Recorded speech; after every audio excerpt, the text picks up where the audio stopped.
Okay, well, want to welcome everybody to the April 19th Lunchtime Hot Topics. We've got a full agenda today. I'm Brad Neuenswander, Deputy Commissioner of Education for Learning Services, and I'm going to start out through this. I want to repeat one that I did last time because I think it's been very helpful with people trying to get to see how the new accreditation model, KSDE, aligns to the board vision. So I'm going to be going through that again.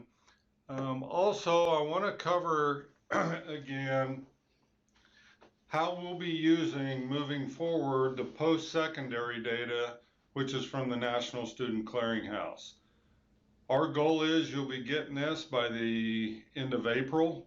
And it's going to be, you're going to have to listen to this, and want to remind everybody that this is recorded. It's on my website. You can play it over and over, but just understanding what the National Student Clearinghouse data is, what you're going to see when you get it at your school district, and then what we'll be providing to you in addition to that, how as a state, we're going to be looking at post-secondary success and post-secondary effectiveness. So I'm going to go through that again. Following that, Bill Bagshaw is going to give an update on our outside, that should say visitation team. It used to be called the validation team, but we're now referring to it as a visitation team. We have close to it, and Bill talk more about this, but we have close to 1,000 educators across the state and a lot of teachers, which I'm excited about, that are getting training that are going to be serving their neighboring districts on these visitation teams.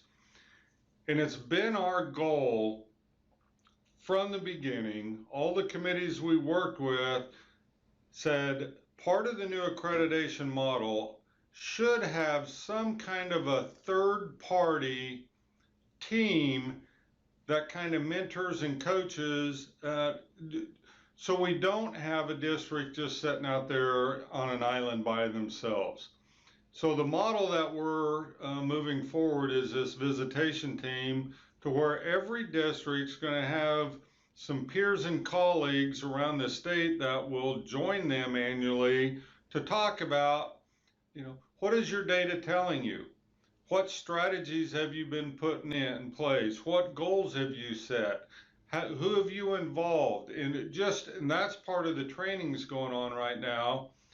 And the exciting thing to me, and it's easy for me to say now, if I was still a superintendent, I would be signing up people from teachers to instructional coaches to, all across my district, from every building, to serve on these, because imagine the value that if I have 6 or 7 people going out to other school districts and learning what they're doing and coaching and mentoring, and then coming back and sharing locally what we're learning from other districts. And at the same time, we have a team come to our district and helps mentor and coach us. And we believe that by doing this together, and together I mean you, school districts regionally out there across the state, that's a much better process than just having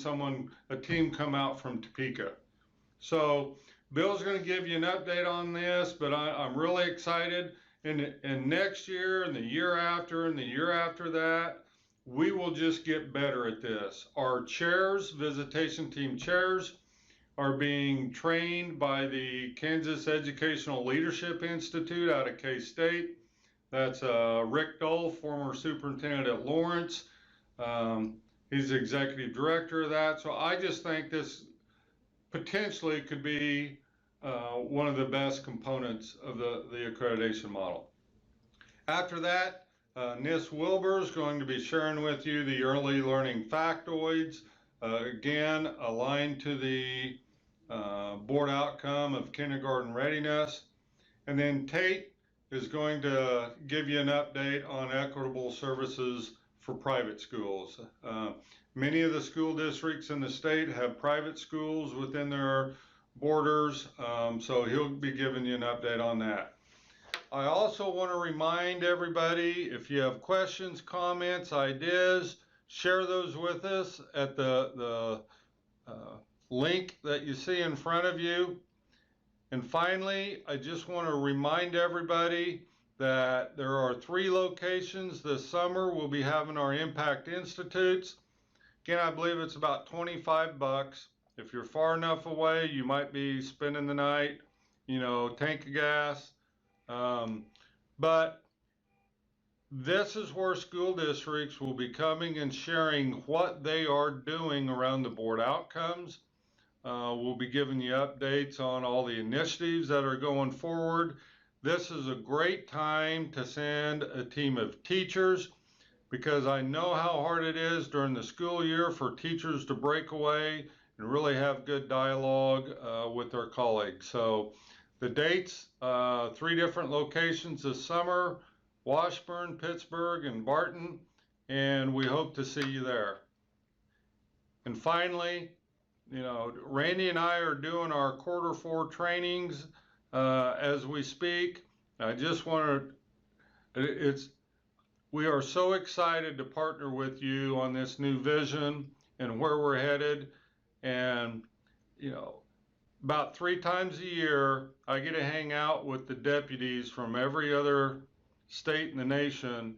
And I have yet to see a state that has developed and created, because of the voice of the people in their state, a bold direction where they want to go. And I don't know of another state that's going to be able to lead the world like Kansans can. So thank you, and I hope you enjoy the rest of the show.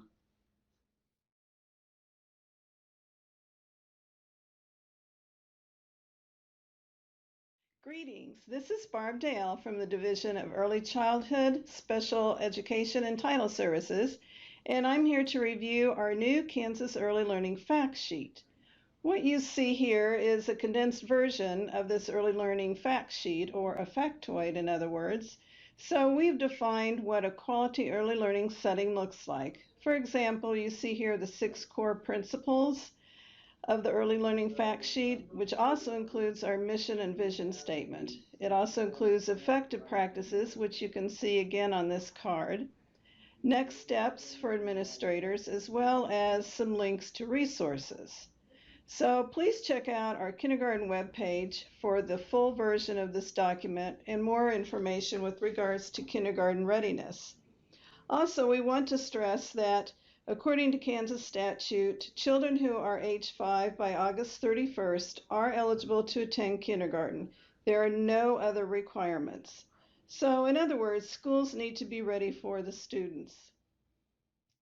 Early childhood experiences help determine many of the skills necessary for kids, birth to age 8, to achieve success in school.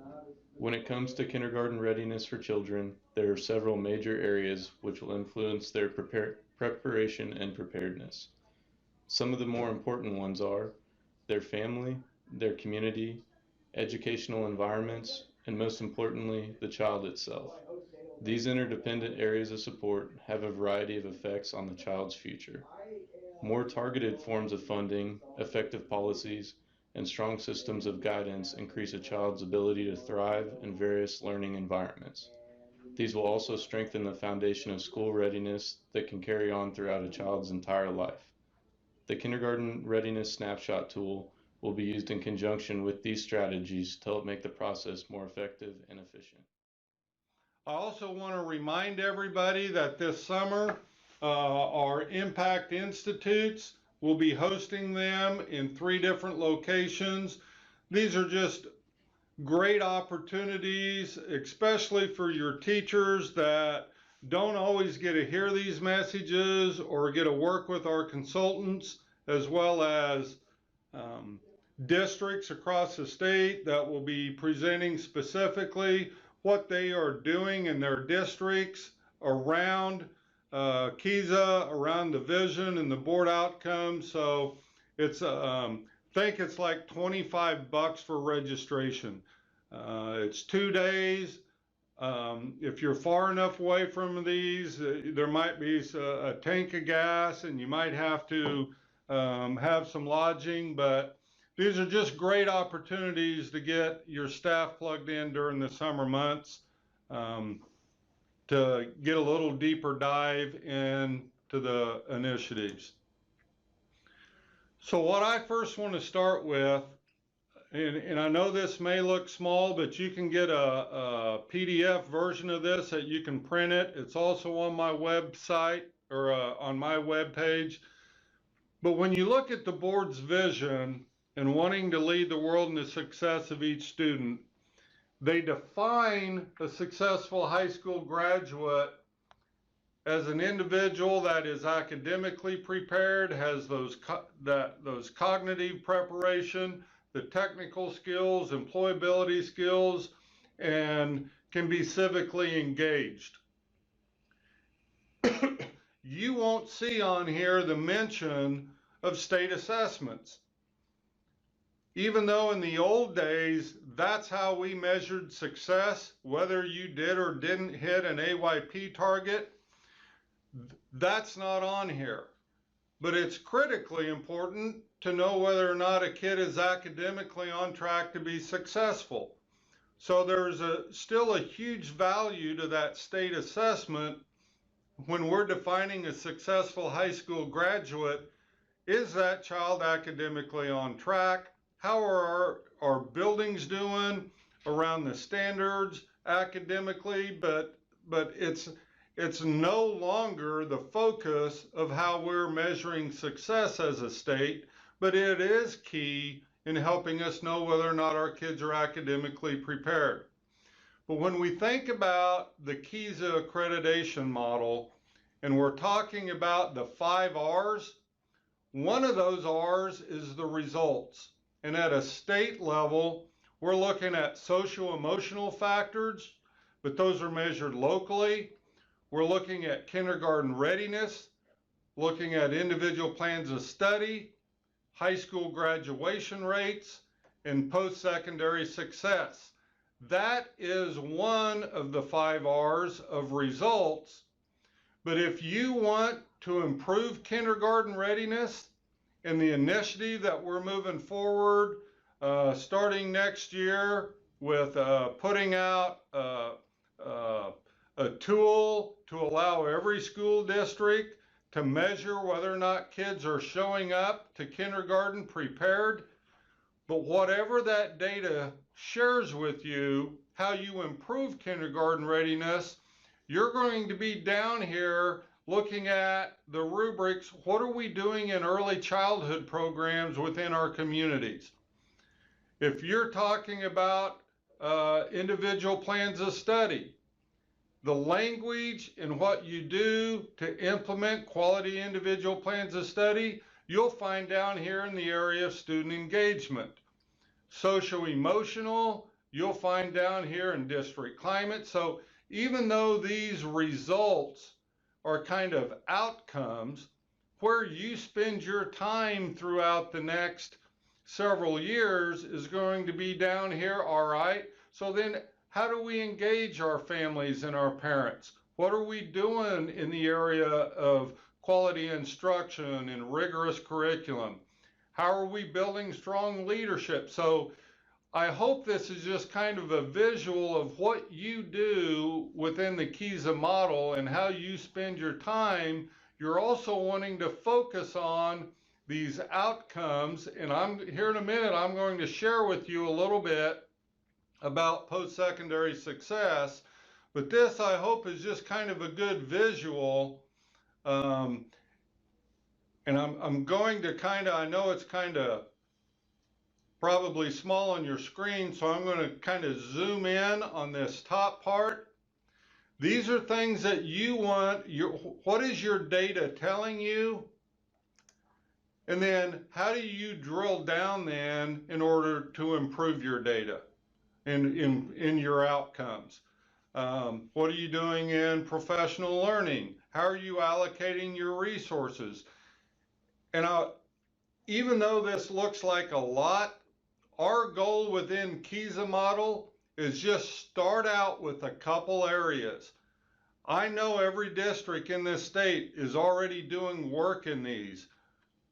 Focus on the areas that you're doing well and keep moving forward, but try to find a couple areas that you can focus on to say, hey, over the next 3, 4, 5 years, we really want to hone in on our instruction, how we engage our families, what we're doing in the area of career and tech ed. So, and then down at the bottom, these foundational structures, these are just things that you ought to have in place. A tiered framework of supports. Many school districts are doing MTSS, but those are all foundational for your district to build on. And the quarter trainings that we've done this year in the 0 year, trying to roll out the new KISA model, each quarter we've been introducing the ROSE standards or the ROSE capacities that are mentioned in the Supreme Court case, the legislature put into law. Those are all of these, or many of these, pull from those ROSE capacities. Do we have a focus on arts and cultural appreciation, civic and engaged or social engagement, communication and basic skills for all of our students? So many of these foundational structures are pulled right from those ROSE standards. So I hope this kind of helps give you just a visual of how the accreditation model leads to the board's vision and the results that we're wanting throughout the state. So if you have any questions on that, this visual, this whole thing you can find on my web page. We'll be getting out there. You can I hope this kind of gives an overall visual. This is where we're headed in the next few years as a state. It's not going to happen in year 1, but we want people, accreditation is going to be about, do you have meaningful processes in place that lead to better outcomes? So I hope this visual helps a little bit. But one thing that I want to share with you, that you'll be getting this data soon, is this outcome of post-secondary success. We're going to be feeding you the National Student Clearinghouse data. And when you get it, it's important to understand what is included in that. So this will be high school graduation or high school graduates that enroll in post-secondary institutions. And by post-secondary, we mean 4-year and 2-year. So whether it's a community college, whether it's a technical school, or whether it's a 4-year KU, K-State, Baker, in-state and out-of-state. About 97–98% of post-secondary institutions submit their data to National Student Clearinghouse. It's also important to understand this does not include military students, because we don't have access to military data, and they don't submit their data. The armed services do not submit their data to National Student Clearinghouse. So it's important, even though we consider that a successful student, it's just not in the data that I'm going to share with you. It also does not include a student that goes directly into the workforce. So it's important to know what's in it and also what's not in it. It also, you're going to get the data beginning with your graduating classes of 2010. And it's going to follow those students for about 8 years. And it will keep track of those students, even if they move. Let's say they started at Barton Community College and then went to Fort Hays. It will follow those students as long as they're in a 4-year or a 2-year in-state or out-of-state. So let's just look at the graduating class of 2010. And the reason we're choosing that is we already have, and you're going to get 6 years of data on those graduates. You'll then get a year from now where they're at in 16, 17, 17, 18, but right now you'll get 6 years of data immediately for the graduating class of 2010. You'll also get 2011, but there'll only be 5 years of data. You'll get 2012, but there'll only be 4 years, because it takes a year for them to be there, for the post-secondary to submit it to National Student Clearinghouse, and then for them to submit it to us. So it's always 2 years lagging. So the other thing that's important, that this is only of the students that graduated. This does not include the students that did not graduate with a high school diploma. So when we're looking at this, let's focus on the 2010 graduates that next year, when they were considered freshmen or their first year in post-secondary, 64.5%, that's the green. So if you kind of look down here at the, what is this, Nick? Ledger? Green means they're new to college. Or we could say, it might be better to say new to post-secondary, but that's just the way National Student Clearinghouse frames that. Legend. There you go. What did I say? Ledger. Ledger. Legend. Thanks, Nick. There's more than 5 reasons why you're here. There's a good 6th reason. So in that first year out of high school, 64.5% of them showed up somewhere in a 2-year, 4-year technical. 35% of the ones that graduated did not enroll. That doesn't mean in that 35%, some of them could have gone to military. Some of them could have gone right. That doesn't mean 35% were not successful. It just means they didn't enroll in a 4-year, 2-year, or technical. And since we don't get, for example, military, we know in Kansas about, on average, 1.5% of our kids go into military. We just don't have that data. Now, what's important is when you get this data, you're going to get it at the student level. So you'll know who the 35% of your kids are. And you can add and say, yeah, hey, that, you know, if you're, for example, maybe around the Junction City area, you may have a large percent of your kids going on to military. That's great. But this data for 2010, and what I'm showing you here is state aggregate data. So we know that 64.5% of the graduating class of 2010 showed up in a 4-year, 2-year technical. We also know that 0.6% of those kids have already completed something. So this says that they graduated.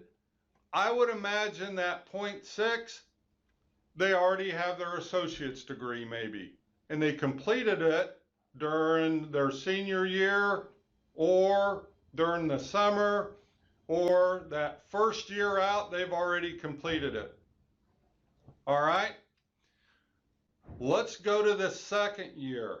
And again, these are the same kids, those same graduates, so the students will change colors throughout these 6 years. So in the second year, 4.4% are new. That means they probably took a year off and they now came back. 11.5% of this 64% didn't show back up. So the yellow means they're no longer enrolled and they didn't complete something. So the orange is important to us because we retained them. They were green the first year and they came back for a second year. And what we're going to do in Kansas is we're going to take the orange the second year out and add it to the maroon, which means they completed, add those two together, and we're going to say by that point, their second year out, if we retained them or they've already completed, we're going to say we did our job as K-12. And from here on out, it's now post-secondary's job to get them to completion. But it's going to be important for you to look at these and say, all right, what do we know about these kids that never showed up or showed up and didn't return? Because if you follow the graduating class all the way out, about half of our kids never showed up, or they showed up and they didn't complete. About 50% of the graduating class never made it. 39% of those graduates 6 years later have completed something. Now, you'll know in your local data what percent of those were a 4-year, what percent were an associate's. You'll be able to get down to that detail, but this is very telling to us. 7.3% of the kids 6 years later, bless their heart, they're still trying. Kind of like me, they were on the John Belushi plan. They took a few extra years, but this is going to be able to tell you a lot of really good information. If you follow the purple, it's getting smaller. That means that they probably, if they 35% didn't show up, 4% of those 35 showed up the next year. So that dropped. Another 2.8%. It may have taken them a few years, but the purple can only get smaller. But the yellow keeps getting bigger. And so this is really good information that you're going to get for the class of 2010, 2011, 2012, 2013, and you're going to get it granular to the student level. So here's this next slide. You can go back and replay this over and over to get this, but I want us to look, I'm going to move to another slide, but what I want you to focus on is we're taking the orange, which means they retained, and we're going to add or they completed, and we're going to jump to this next slide. So we are going to also be providing you this. So let's just focus on the class of 2010. In 2010, 80% of the kids graduated, so this is of those 80% graduates. All right? Of the 80% that graduated, 55% of them made it to that second year as an orange or a maroon. All right? We added those two together, and that is this line. And we're calling that our success rate. We believe if we can get them to their second year in post-secondary or they completed, that is our success rate. But it's important to know that is only the percent of the ones that graduated. So this is key.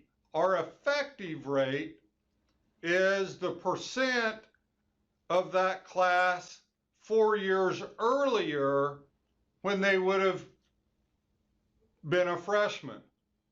So that freshman cohort class, 80% of them graduated, and of those freshmen, only 44% of them made it to this point. Now, it'd be nice if I could ask you questions right now. You may have to replay this. Whoop, going the wrong way, Nick. 55% of the graduates made it to that second year, but only 44% of that graduating class when they were freshmen made it that far. And we're going to give you that data from the class of 2010, 11, 12, and 13, and 14. We can't go beyond that because those other graduates haven't been in the system that long.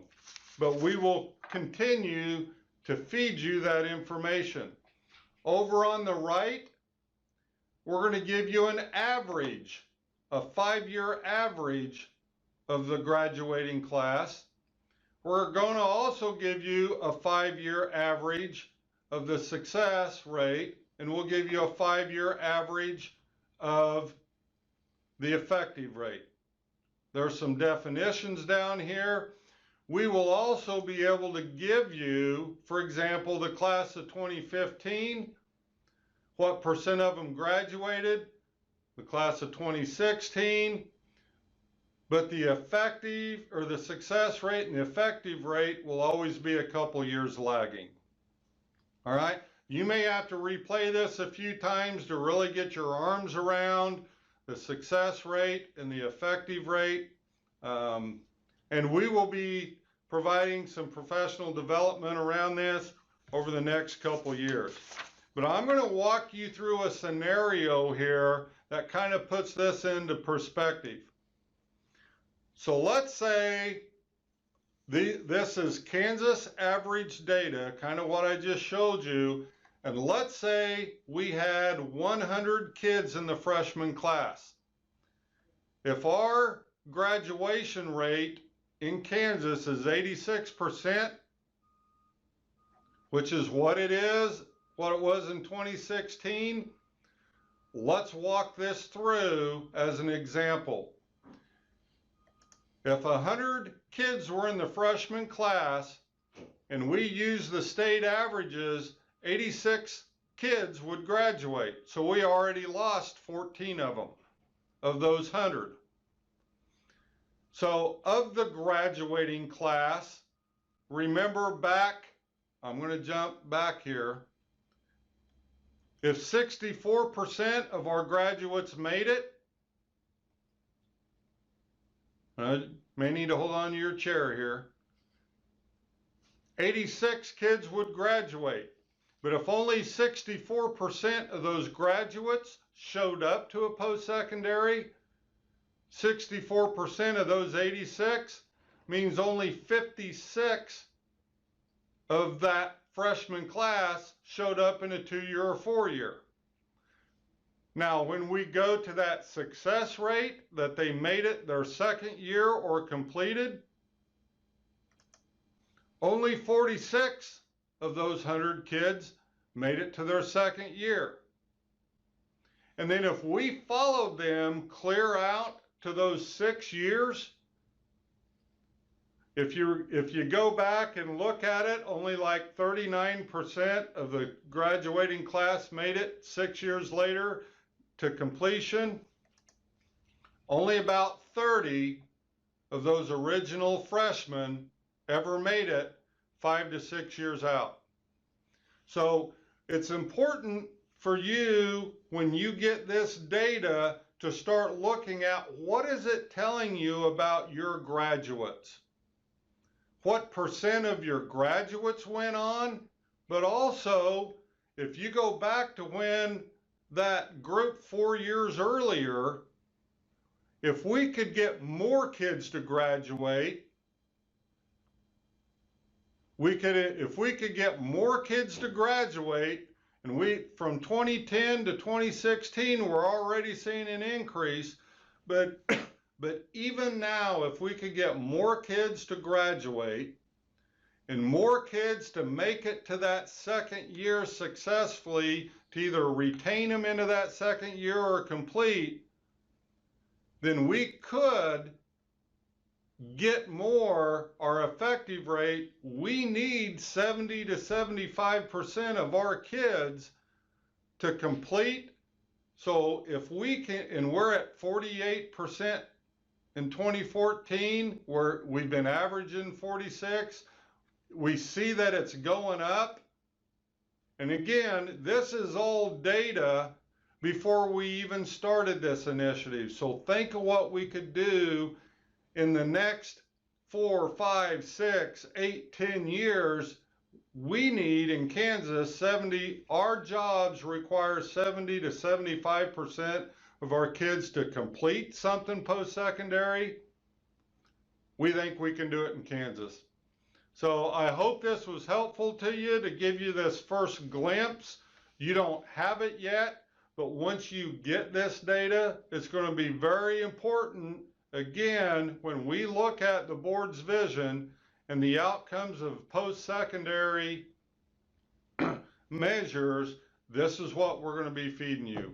So I hope this was helpful, and if not, replay it 4, 5, 6 more times or give me a call. Thanks, everybody. The main ideas behind developmentally appropriate practice are that teachers will get on the child's level and that teachers will help each child reach goals that encourage their development. Another primary identifier of developmentally appropriate practice is intentionality. When educators are intentionally designing lessons and using classroom layouts that use a child's interests, home lives, and development, they are using developmentally appropriate practice. Teachers collect data through observations of children as they interact with their peers and their environments and combine those observations with a general understanding of age-appropriate developmental milestones to inform the entire classroom model. Challenging and achievable goals are set for the classroom as well as each child using the background and observational data collected. There's a whole array of wonderful resources for educators interested in implementing developmentally appropriate practice in their classrooms. We suggest Basics of Developmentally Appropriate Practice, an introduction for teachers of kindergartners, written by Eva Phillips and Amy Scrinzini, Developmentally Appropriate Practice, focused on kindergartners, by Carol Koppel and others, and Developmentally Appropriate Practice by Carol Gestwicki. Just remember, developmentally appropriate practice is a set of guidelines, not a curriculum, used to make informed teaching strategy decisions. Playing is learning. Play is when children actively explore their worlds, construct ideas they are beginning to understand, and create imaginary situations based on their real-world experiences. Early learning settings that provide children with opportunities for both playful learning and learningful play in structured and unstructured environments will be able to collect robust data about their children to better inform the classroom for improved outcomes. Play is essential to development because it contributes to the cognitive, physical, social, and emotional well-being of children and youth. Teachers who purposefully play in their classrooms know where they're headed, plan meaningful learning experiences, and use a variety of effective teaching strategies informed by data to best meet the needs of each child in the classroom. Are you comfortable with an enlivened and active class of fellow learners? Hey, good afternoon and welcome to Hot Topic Update. My name is Bill Bagshaw, Assistant Director of Teacher Licensure and Accreditation, and I want to give you a little information today about a couple of topics, beginning with the outside visitation team and catch you up to our progress to date and what we're doing and what we're still needing from many of you. We have been registering for the last couple of months, as many of you know, individuals who are going to volunteer to serve on outside visitation teams. And we currently have about 1,000 educators across the state who have registered to serve on these visitation teams. And as of today, we have about a little over 200 have received the training as a result of their registration. We do have a need for more visitation team members. Remember that It is the responsibility of any given district, or as we refer to, system for the purpose of the KISA model, for districts to find and assign visitation team members. So we're doing everything we can to help you and to give you a list of names and provide training opportunities in that. So please don't forget that very important part. There is a need for others. I would say one way to look at it, if everybody who is currently registered on an outside visitation team could recruit one person to work with them or be interested in this, we'd be pretty close at our target of a little over 2,000 people statewide. Here is a current schedule of the outside visitation team trainings that are being hosted. You can see the dates there, of course, and the locations on the left and the time, and you can hit those links to register to go to those. As you can see, we have already conducted a number of them up to the most recent one in Oakley, and as of the 20th of April, we'll be resuming in Clearwater and so on. Additionally, there have been some requests, and I'm anticipating that there will be a couple more. I know there's one or two that'll be added to this schedule simply because of demand, and that's a good thing. You can find the materials that will be the basis of the training for the outside visitation team, which is a visitation team workbook. It's a workbook that we've put together that would be a great resource, obviously, for the visitation team members, both to do your homework ahead of any visitation, asking questions. There's a link there at the bottom of the page. Also, any and all of the materials related to the accreditation process can be found on our webpage. If you go to ksde.org and click on K for the KISA link, and everything should be right there in front of you for your help. The chair training, each district that has an outside visitation team, which would be all of them, will also have a chair of that particular team, and that chairperson will be required to attend a specific chair training. We would anticipate that that training would be somewhere in the neighborhood of 2 to 3 hours in duration after having taken the outside visitation team training. The details of that is currently in development. It's almost finished and ready to release. It's being done by the Kansas Educational Leadership Institute, Kelly. You're familiar with that organization, and we'll keep you updated and posted as soon as those dates and detail are available, and that would just be any time now, and we'll get back with you with that information. Another effort that we're undertaking right now is the development of what will come to be known as the Accreditation Review Council, or the ARC, and this will be the organization or the group of educators who will receive the documentation, evidence, and artifacts of the school improvement process that districts will undertake over the 5-year cycle. And as this information comes in, this is the organization who will review that data and ultimately make a recommendation to the State Board of Education as to what accreditation status they would recommend. It's a very important part of the process. We have 4 dates. These will be quarterly meetings as it's anticipated right now. Those dates are set. We're in the process of sending out an application form or an enrollment form so we can determine who may be qualified to sit on that team and be a member of the ARC. And it's important work, and it's going to take a little bit of dedication. And so also there'll be information released here real soon about the detail of that as well. The 4th quarter rollout of the KISA model is underway, and those 4th quarter rollout sessions are being presented by Dr. Randy Watson, our commissioner, and Brad Neuenswander, our deputy commissioner.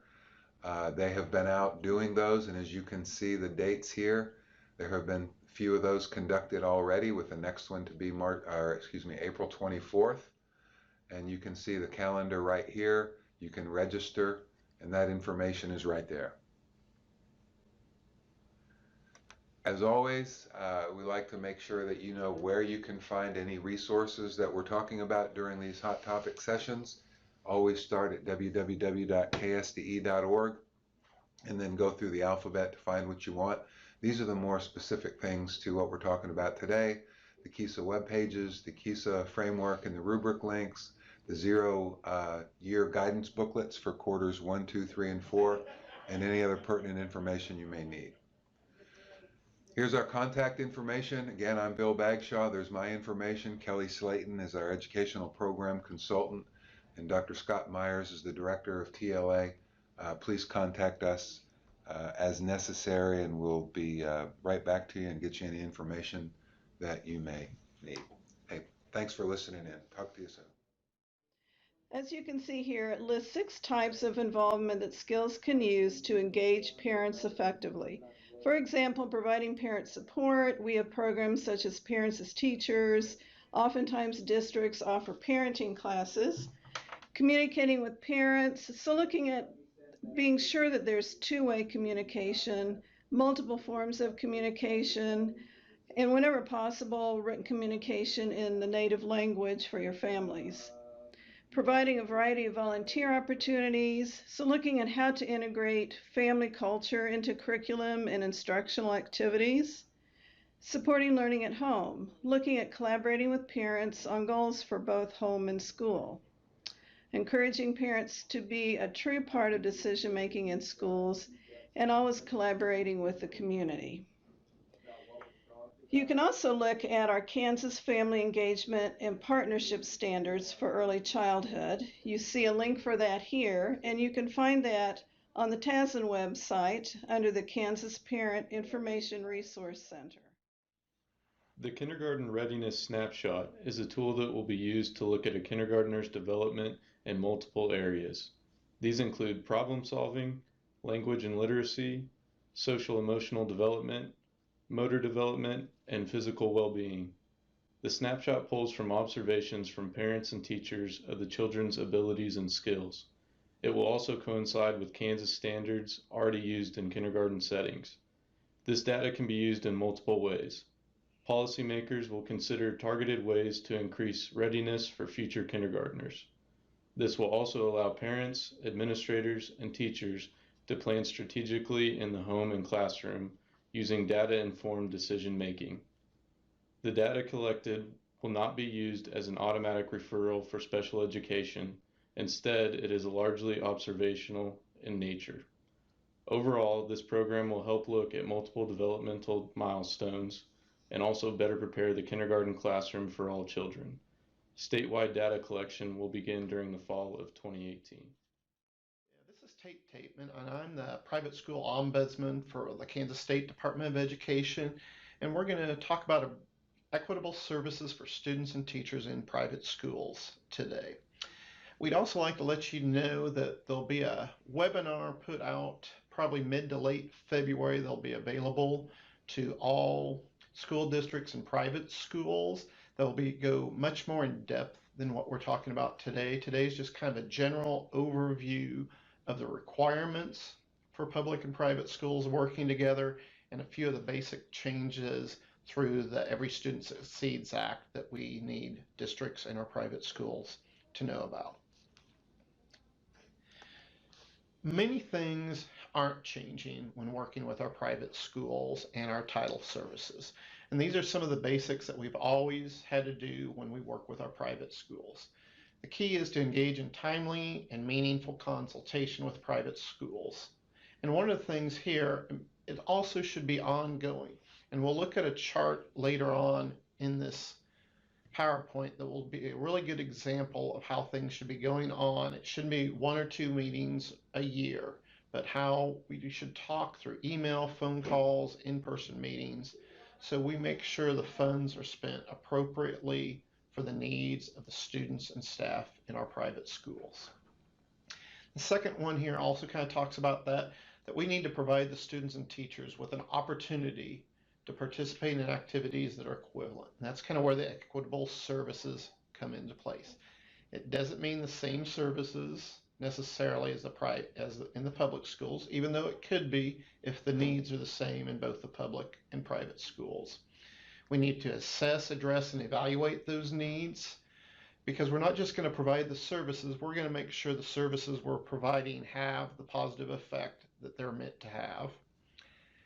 And that goes right into the fourth bullet point, meeting the needs of those students and teachers. And then the last part talks about spending an equal amount of funds per student to provide services. And there are some small changes that, depending on the districts and private schools, it could affect the funding. And we'll talk about funding in one of the last sections today. Okay, as you might have picked up in the introduction, I introduced myself as the Ombudsman for the state of Kansas. Technically, this is a new position that came through our new Every Student Succeeds Act. However, in Kansas, a lot of the requirements under the Ombudsman position have already been occurring, and I've been filling that role. So with the new position of Ombudsman, I'm just taking over the official capacity as the Ombudsman at this point and as we go forward from this point. I work with all our schools through the LCP process. If they have questions with private schools, they work with their direct local consolidated plan consultant at KSDE, or they can work with me. Many times if the questions go to the consultant, I do work through the answers.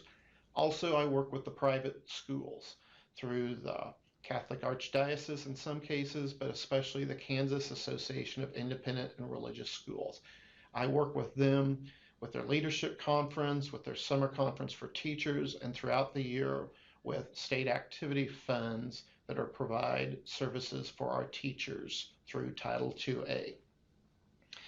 So in essence, we don't see a lot of things changing with this requirement. It's just now an official capacity.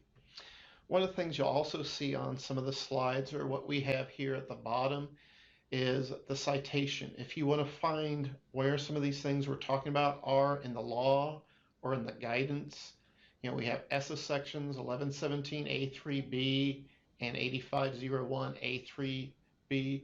Those are the places in the law that the Ombudsman is mentioned, and we'll talk more about the differences in Title I and Title VIII.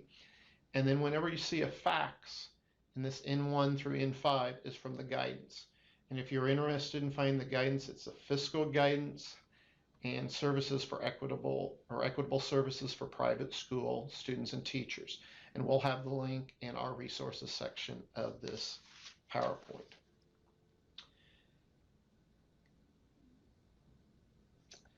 So the goal is to make sure we work things out between the school districts and our private schools prior to getting the state involved in any type of dispute. We want to use the state to provide guidance and technical assistance if at all possible, and be able to avoid having disputes, which we'll talk about briefly here, but more in depth in our longer webinar that we'll be providing.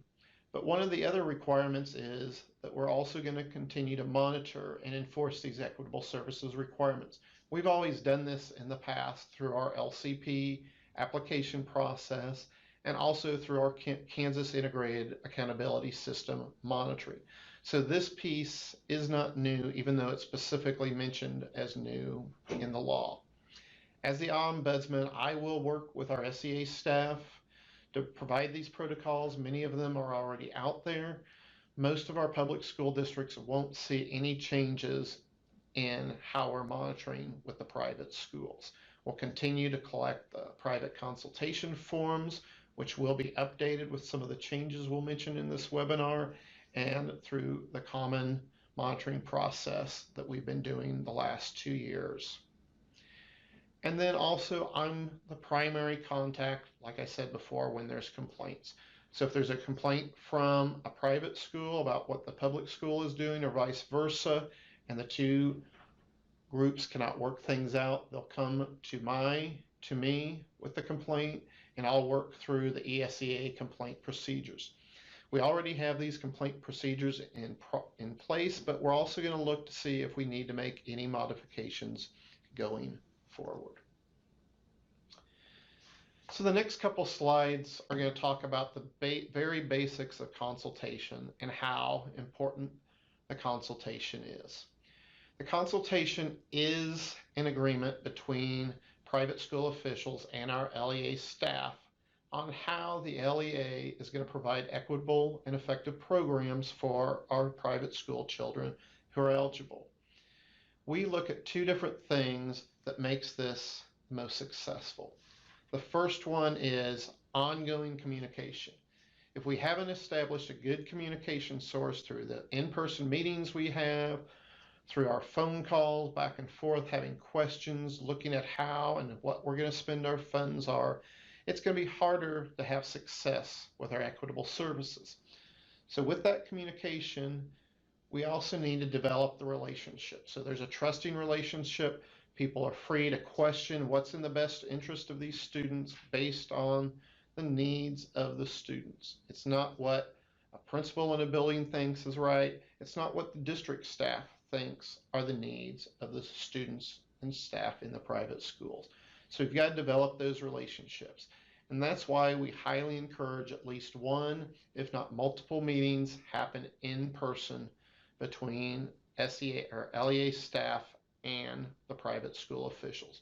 We know that both sides, our administrators, are very busy, but being able to set that time aside to develop that relationship, understand how things are occurring in the private schools and what their needs are.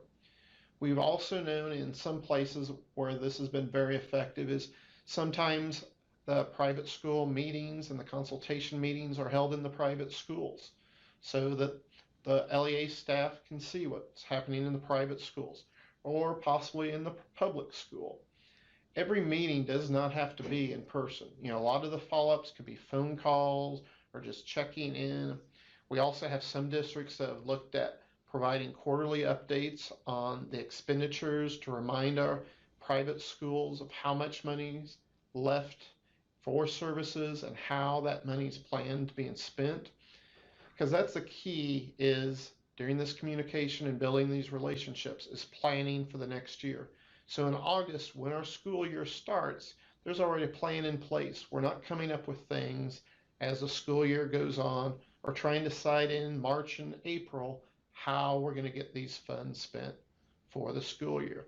We should have some plans made up front, and there will be times that adjustments have to be made.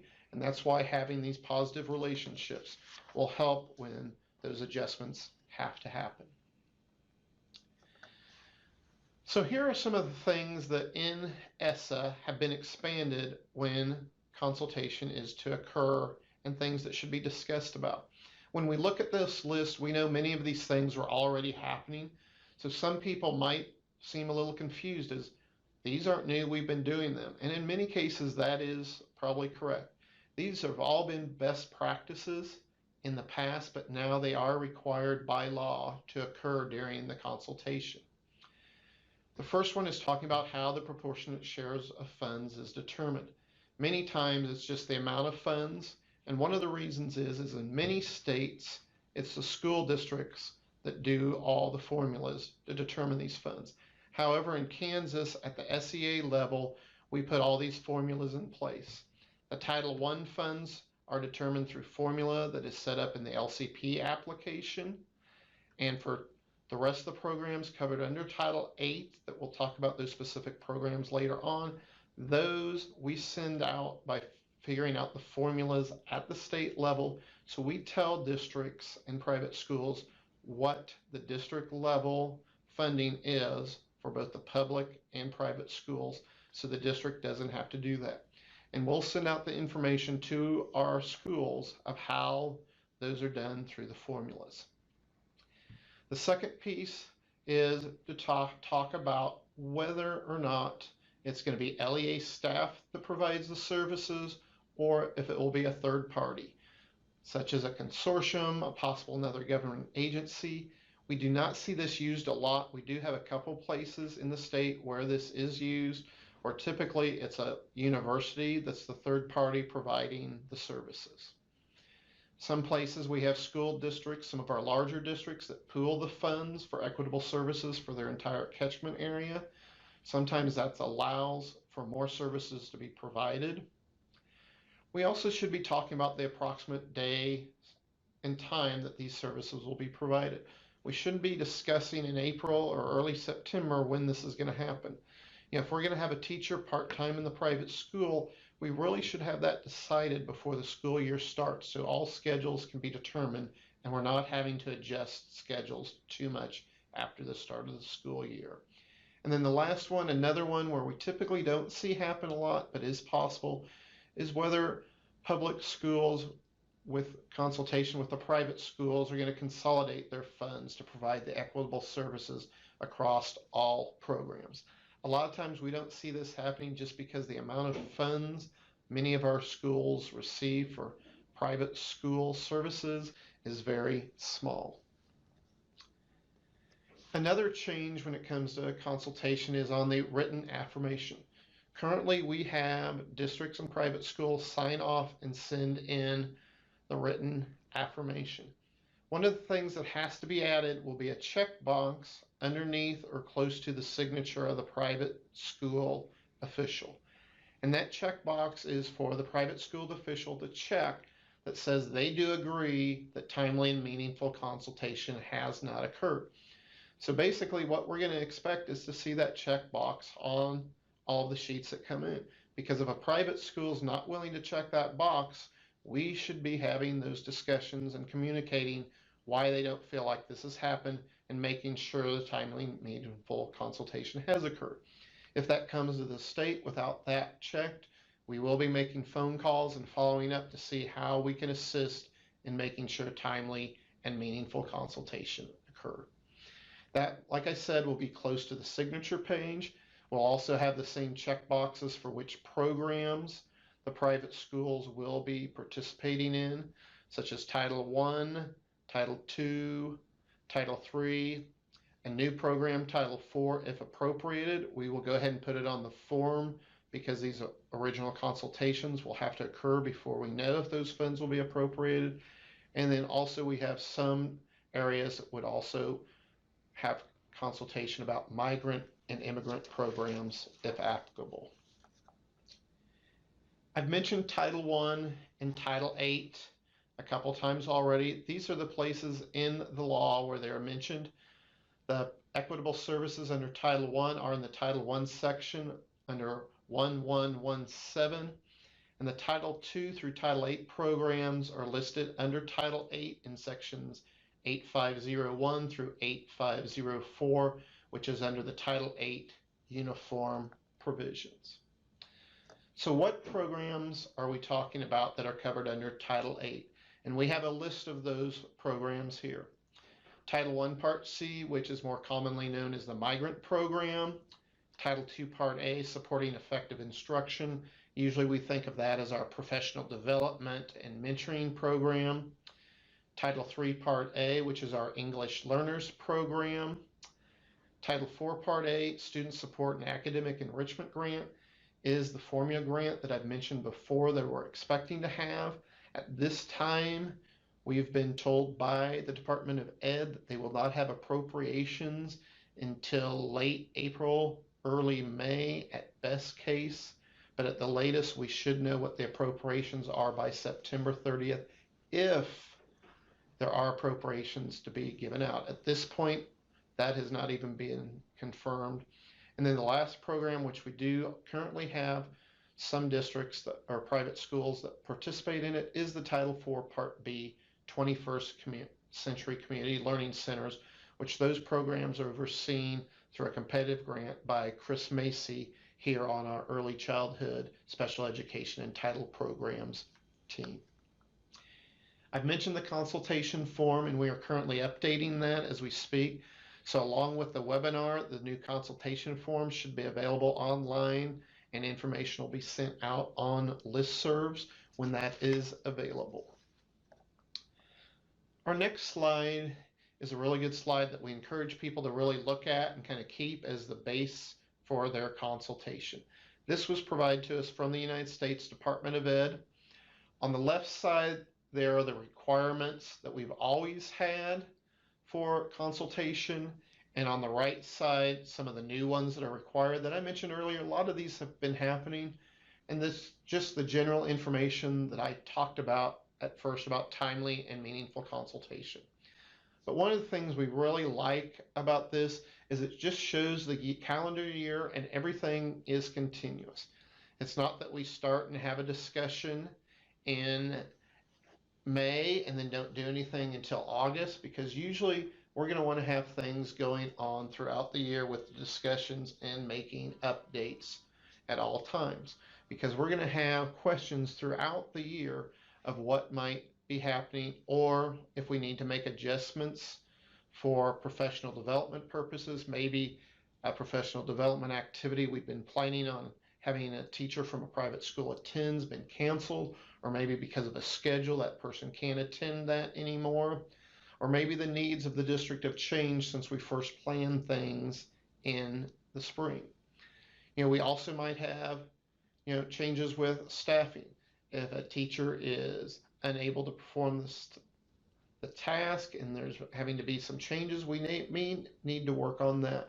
But throughout the year, anytime updates need to be made to the plan by either the private school or the public school, if we've had those relationships developed, it's going to make things go much smoother.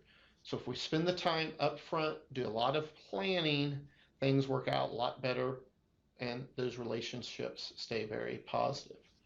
One of the things we're always asked about at the time of consultation is, how do we know the appropriations for the next year? We typically don't know them, but we have general ideas.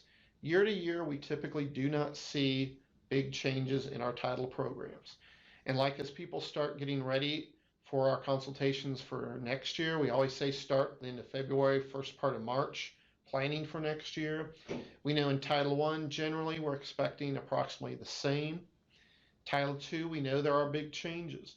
We have sent out some of the potential changes to all districts based on current year, because we're losing hold harmless. So there's a big change from the Title II side. But we've sent that out so districts have an idea of whether they're going to lose money or gain money. About 80% of our districts will see a drop in our Title II funds. So it's important to talk during consultation that you do not know exactly how much the funds are, but you do know that your allocation may drop by 50%, so you would expect the private school allocation to drop by about the same. Or you're going to see about an increase of 10%, that's going to be an increase. So you can make those plans, and if adjustments need to happen, we can make those adjustments once we find out the final allocations for our services. This is just a good reminder that the characteristics of services, materials, and equipment must be secular, neutral, non-ideological, and supplemental in nature, and these are not to supplant what the private school would otherwise provide absent the federal education services. So this is again talking about we're supplementing the programs in the private schools. These funds from federal funding is not to replace the funds that private schools already use. These should provide for above and beyond services than what's available now. So now we're going to talk about the obligation of funds. And one new piece with the obligations of funds has made it clear about carryover. And I'm going to read this directly because it came from section 1117 of ESEA. Funds allocated to an LEA for educational services and other benefits to eligible private school children, teachers, and other educational personnel and families must be obligated in the fiscal year for which the funds are received by the LEA. What this is saying is the funds that are to be used for private school services may not be carried over. There's another piece of the law that says only in extraordinary circumstances could that happen. And basically, an extraordinary circumstance would have to be run through the state, through the Ombudsman, myself, and we would determine if that truly is. So this comes back to why planning and developing those relationships is so important, because we don't want to be waiting till April and May to figure out how we're going to use these funds, because if we cannot get them obligated, the funds will go back to the general Title I for the public schools and potentially could have to be returned to the state and the federal government eventually. So that's why this planning is very important. We want to be able to expend and obligate all our funds during the school year they are supposed to be set for. We're briefly going to talk about The change on proportionate share will go into much more detail on the webinar. In the past, and this is a picture from the LCP application that school districts have to fill out. Public schools staff that deal with the LCP, this will be very familiar. Some people call it the set-aside page. Some people call it the off the top. In the LCP, it's building allocation step 3. These are set-asides that districts can use. In most districts, typically what we'll see are set-asides for homeless and sometimes indirect cost. This is an example from a larger district, so you'll see more funds. The key to this is what you'll see at the top is you have the amount of Title I funds, then you have all the set-asides, and then you have the total of the set-asides, and then a total distribution amount at the bottom.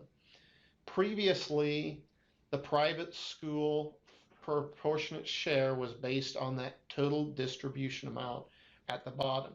So in this case, it would be based on the $1.483 million, or I'm sorry, the $14 million.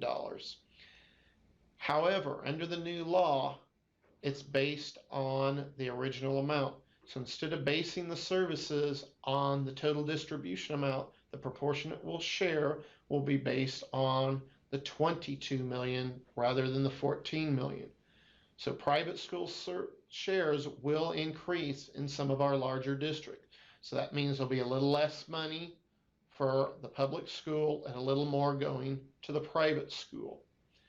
So when you look at these administration and parent involvement, you ask, well, some of that money may be going to the private school. In the future, any money that was previously set aside for administration and parent involvement would not be put in the set-aside boxes if they're being used for private school services. So when we figure out proportionate shares, some of our larger districts, like I said before, will see a decrease in public funds and an increase in funds to provide services to our LEAs. Districts that do not set aside much money, such as our smaller districts that may just do the homeless set aside, that money will be a negligible amount, possibly only a couple dollars. So that'll be something you'll also have to think about when planning for your title services, especially in our larger districts. So once we have that total amount, this is an example of how that proportionate share will be decided. And this is an example of a school district that has 4 private schools. And obviously we've used really easy numbers to work with to kind of show how this to be figured out. In first column, we have the 4 different school areas in the district. The second column, the amount of public school low-income students, and then the amount of low-income children in private schools in those catchment areas, and then the total number. And when you do that, you see there's 1,350 in the public, 150 in the private that are low income, and the total is 1,500. So the proportionate share would come out that the public school would get 90%, the private school services would generate 10%. And so if you had $1 million, that would be $900,000 for public services, $100,000 for private services. And like I said, through the LCP application, we'll have it set up that this will do this for the school district. So they'll be able to figure this out for the entire private school share in their catchment area. The other thing we talked about earlier is the complaint process. That's talked about more in section 8501. Regarding the participation for private school and teachers is 45 days. And in addition, the secretary must investigate and resolve an appeal to the SEA's resolution in 90 days. So private schools can dispute to the SEA, and we have 45 days to respond. And then if the private schools don't agree with the SEA, they can go to the United States Department of Ed's Secretary of Education, and they would have 90 days to respond. We've had things like this in place already in Kansas. Typically, we don't ever get official complaints because things are worked out before we get to this point. And that comes back to what we stated earlier about developing those relationships and having good ongoing communication. We've talked about, our website. This is currently what our Title Services for Non-Public Schools website looks like. We're updating a lot of the documents on here. This is also where you'll find the guidance, our webinars when they're ready, and you'll see currently we have the consultation forms. It says for 14-15, but actually those are 15-16, and we'll update within the next month for the 17-18 school year.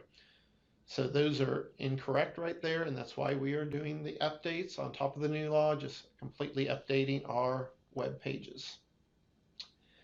Here are some of the resources we've talked about.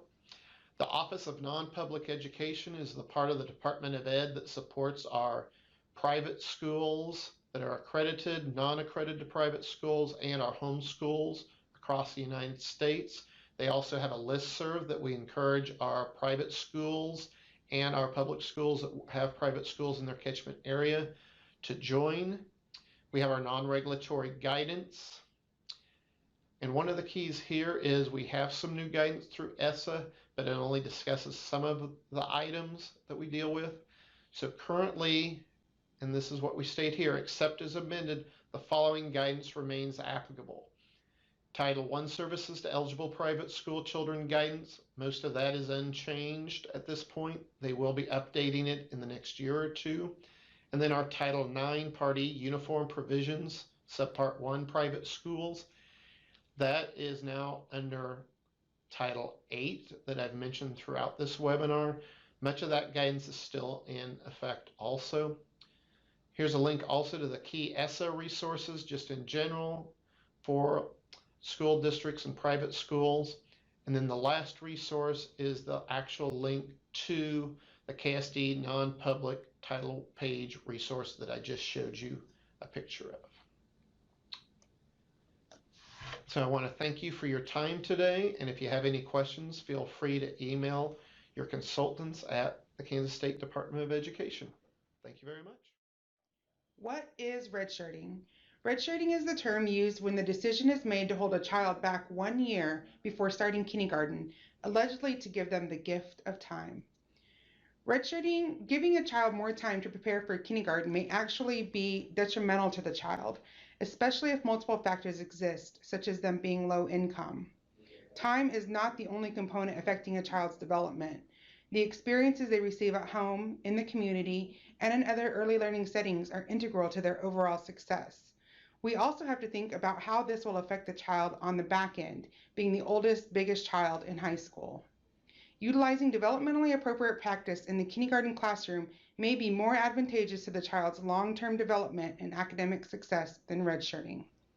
Kansas Statute 72-1107C allows for any child to attend kindergarten if they will attain the age of 5 years on or before August 31st of the school year.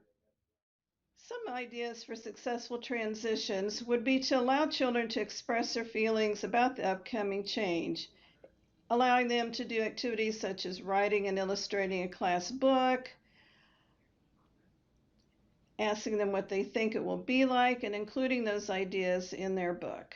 Some ideas such as introducing the KWL format when you talk to your children, so what they know, want to know, and what they've learned about kindergarten.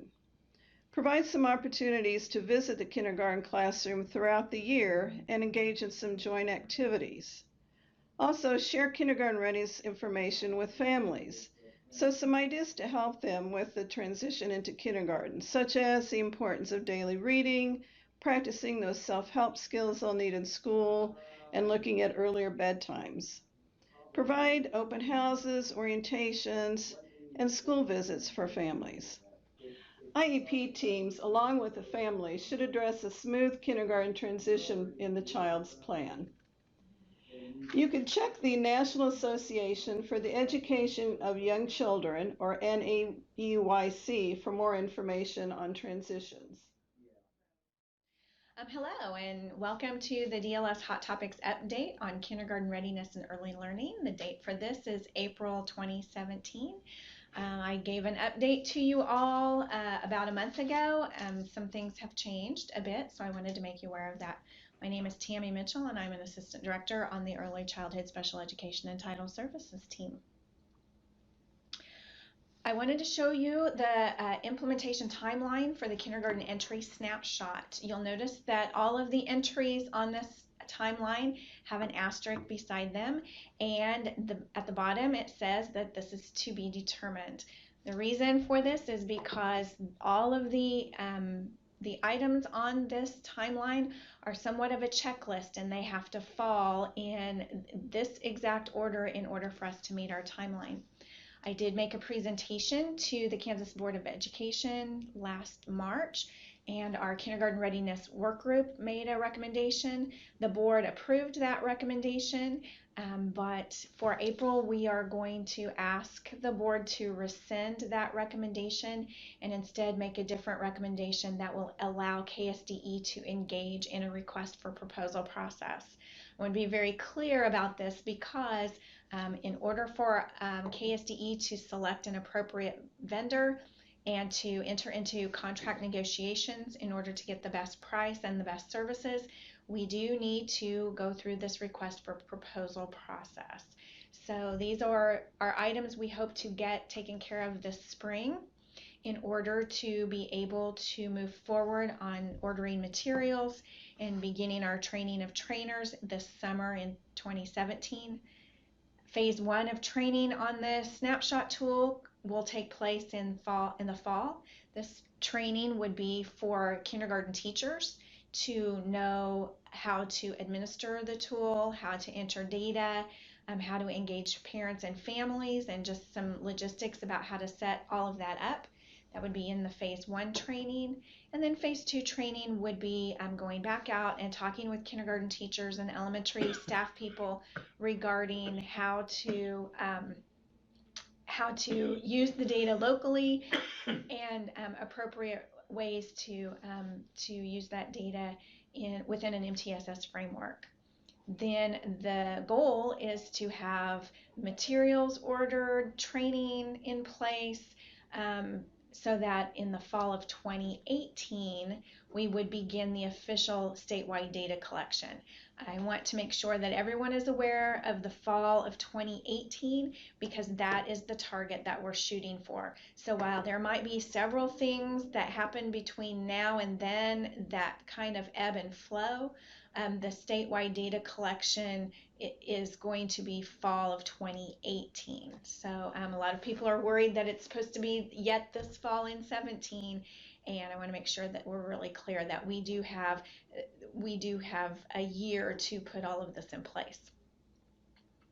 There's a updated kindergarten readiness fact sheet, and this is just a screenshot. It is a two-sided document. You can access that by going to this website link, or you can go to ksde.org, go to the alphabetical index at the top, select K, and find kindergarten readiness in that menu, and that will take you to a page that has a lot of really good information.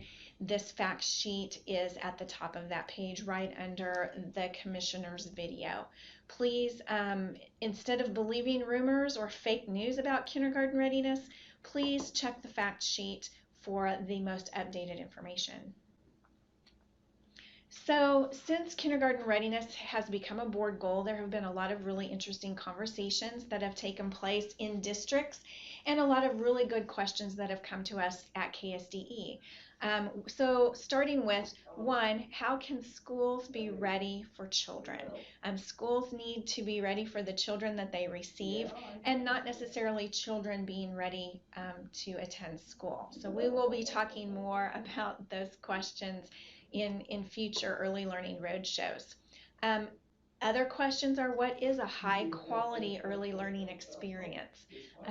We don't advocate for districts to run out and start a preschool in a very short amount of time, but instead to really look at what high quality is and look at the resources that are available in their local communities. And then from a quality early learning experience, what does a quality kindergarten program look like? And we are working to put together a Kansas Guide to Full Day Kindergarten. We had a group of stakeholders and kindergarten teachers and curriculum leaders who have provided a draft document to KSDE. and we are editing and publishing that. It should be ready for a June rollout. And then also, how do we align early learning to the K-12 system? Those are some pretty high-level conversations that are taking place in districts and communities to make sure that we have a seamless approach for all Kansans, even prenatally through age 21. We have early learning road shows. Our group is hitting the road, and we have had road shows in Oakley and Girard. These early learning road shows are opportunities for districts to bring a team and to hear information from a showcase district. The showcase districts are districts that have built community connections. They have figured out how to braid and blend state and federal funds to support early learning. They have already overcome several roadblocks, and so when you attend an early learning roadshow, you get to hear from a district that has really done some fantastic work. You have an opportunity to ask them questions. Participants have the opportunity to hear an update from KSDE, the Department of Children and Families, Kansas Parent Information Resource Center, and then they have the opportunity to engage in focused conversations with their colleagues about what they would like early learning to look like in their town or in their district. Oakley and Girard, we had a really good turnout at both of those. We will be heading to Hutchinson, Eudora, Topeka, Garden City, and then Hutchinson again. If you would like to register, go to ksdetasn.org and select the event that you would like to attend, keeping in mind that April 6th and April 20th are full to capacity at 100 participants. So we encourage you to register and register early. We have a new early learning fact sheet. It is also available on the Kindergarten Readiness webpage and on the Early Childhood webpage.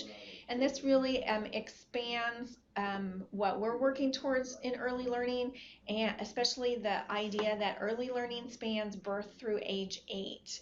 So there's some really good information here. Districts that are starting to talk about preschool in their districts or aligning programs need to really see this and think about early learning as being way more than just what districts are doing with 4-year-olds. So wanted to make you aware of this early learning fact sheet. If you have any questions, we have a great team of early childhood experts here at KSDE. Barbara Dayal, her information is right there. Miss Wilbur is the newest addition to our team, and she's eager to answer your questions. My contact information, Tammy Mitchell, is there as well. And then Vera Strout-Brontier, an assistant director on our team, is also available to answer your questions. I promise to keep you updated as time goes on and as decisions are made by our State Board of Education. But until then, if you have questions, please don't hesitate to let us know. Thank you so much and have a great day. Resources. Early learning is not just the preschool's responsibility. Everyone, parents, school districts, and the community must invest in high-quality learning experiences if Kansas is to lead the world in the success of each student. Several links are listed below. The Kansas Early Learning Standards, Kansas School Readiness Brochure, Kindergarten Readiness FAQs for administrators and teachers, and the Kindergarten in Kansas brochure for parents are all located on the KSDE website.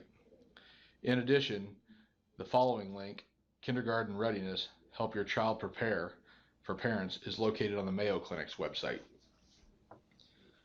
The burden of readiness should not fall on the shoulders of children. This slide introduces an array of tips and suggestions for people scheduling and moderating meetings involving members of the community.